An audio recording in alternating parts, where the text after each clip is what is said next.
Greetings, friends. Salutations mes amis. Aujourd'hui, nous allons nous pencher sur le sujet passionnant de croître en Christ.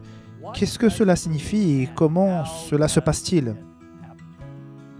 Vous voyez, la croissance prend du temps. Nous le constatons dans de nombreux aspects de la vie.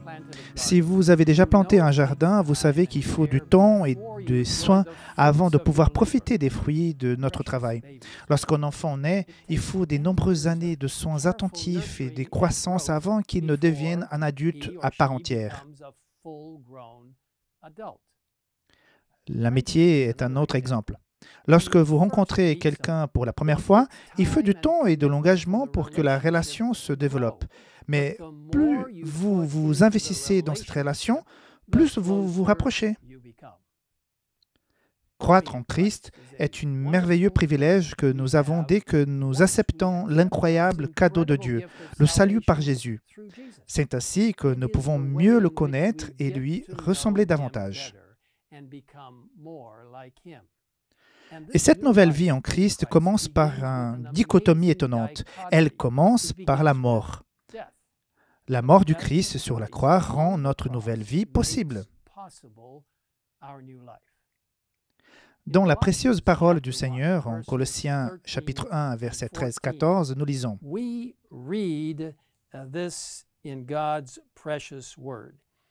Il nous a délivrés de la puissance des ténèbres et nous a transportés dans le royaume de son Fils bien-aimé, en qui nous sommes rachetés, pardonnés de nos péchés. »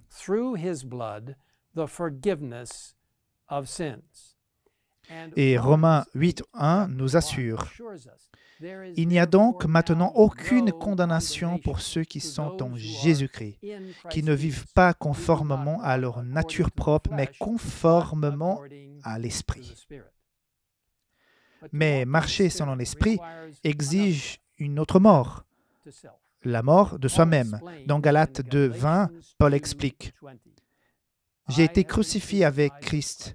Ce n'est plus moi qui vis, c'est Christ qui vit en moi. Et ce que je vis maintenant dans mon corps, je le vis dans la foi au Fils de Dieu qui m'a aimé et qui s'est donné lui-même pour moi. » Plus nous nous rapprochons du Christ, plus nous l'aimons. Et plus nous l'aimons, plus nous voulons être comme lui. Mais comment cela fonctionne-t-il?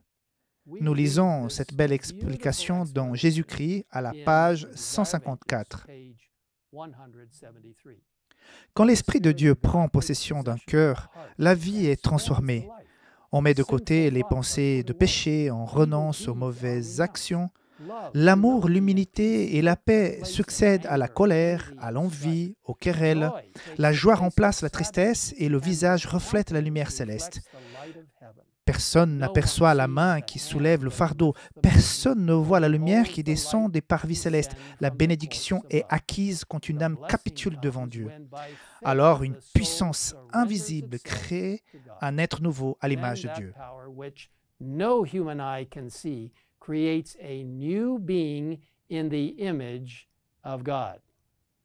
Quel Dieu étonnant et aimant nous servons qui peut provoquer une telle transformation. C'est Dieu lui-même. Ce concept de croître en Christ est si important qu'il constitue l'une des croyances fondamentales des adventistes du 7e jour qui se lit comme suit. Donc, croyance fondamentale numéro 11, croître en Christ. Par sa mort sur la croix, Jésus a triomphé des forces du mal. Lui, qui a soumis les esprits démoniaques durant son ministère terrestre, a brisé leur pouvoir et a rendu leur ruine définitive. La victoire de Jésus nous rend victorieux sur les forces du mal qui cherchent toujours à nous dominer, alors que nous marchons avec lui en paix dans la joie et l'assurance de son amour. Le Saint-Esprit habite maintenant en nous et nous rend plus forts. Engagés en permanence avec Jésus, notre Sauveur et Seigneur, nous sommes libérés du fardeau de nos actions passées. Nous ne vivons plus dans les ténèbres, plus dans la peur des pouvoirs maléfiques, plus dans l'ignorance et la vanité de notre ancienne manière de vivre. Dans cette nouvelle liberté en Jésus, nous sommes appelés à croître dans la ressemblance de son caractère, alors que nous communiquons chaque jour avec lui en prière, en nous nourrissant de sa parole, en la méditant sur elle et sur la providence divine, en chantant ses louanges, en nous rassemblant pour lui rendre un culte, en participant à la mission de l'Église. Nous sommes également appelés à suivre l'exemple du Christ en nous efforçant avec compassion de répondre aux besoins physiques, mentaux, sociaux, émotionnels et spirituels de l'humanité. Alors que nous nous donnons nous-mêmes dans un service d'amour à ceux qui sont autour de nous et en témoignant de son salut, sa présence constante auprès de nous par l'Esprit transforme chaque moment et chaque tâche en une expérience spirituelle. Si vous souhaitez en savoir plus sur cette croyance fondamentale, je vous encourage à visiter le site indiqué ci-dessus. En conclusion, je voudrais juste partager brièvement 4 éléments essentiels et pratiques pour croître en Christ. Le premier, prier. Dans Colossiens 4:2, il est écrit ceci: « Persévérez dans la prière, veillez-y dans une attitude de reconnaissance. » C'est par la prière que nous entrons en contact avec Dieu, en lui parlant comme un ami et en écoutant ce qu'il a à nous dire en tant que bon Père céleste. Deuxième, lisez la Bible. La Bible est notre guide fidèle. Il nous est dit dans 2 Timothée 3, 16, 17 que toute l'Écriture est inspirée de Dieu et utile pour enseigner, pour convaincre, pour corriger, pour instruire dans la justice, afin que l'homme de Dieu soit formé et équipé pour toute œuvre bonne. Troisièmement, appliquer ce que nous apprenons. Nous ne devons pas seulement lire la Bible, mais aussi faire ce qu'elle dit.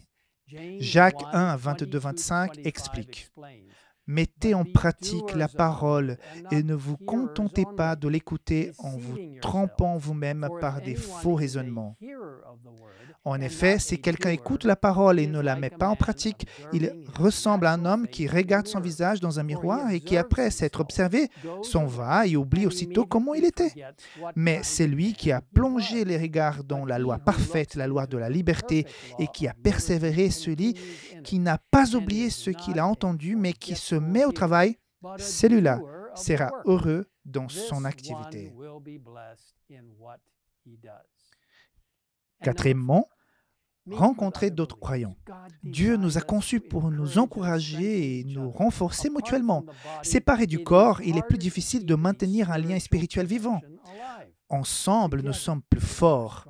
Dans Hébreux 10, 23 à 25, nous lisons ceci: « Retenons fermement l'espérance que nous proclamons, car celui qui a fait la promesse est fidèle. Veillons les uns sur les autres pour nous inciter à l'amour et à des belles œuvres. N'abandonnons pas notre assemblée comme certains en ont l'habitude, mais encourageons-nous mutuellement. Faites cela d'autant plus que vous voyez s'approcher le jour. » Mes amis, vous n'êtes pas seuls. Alors que vous croissez dans le Christ, n'oubliez pas qu'il vous aime et qu'il prend soin de vous.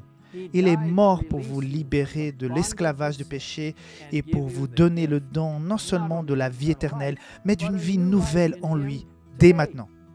Il habite en vous par son Saint-Esprit, vous parle par la prière et vous guide par sa parole.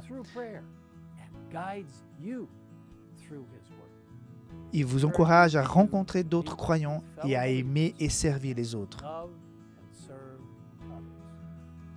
Et maintenant, remercions-le dans la prière.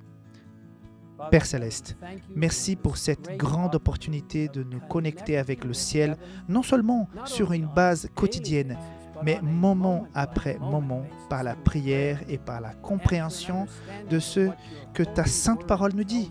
Comment nous ne devons pas être de simples lecteurs de la parole, mais la mettre en pratique.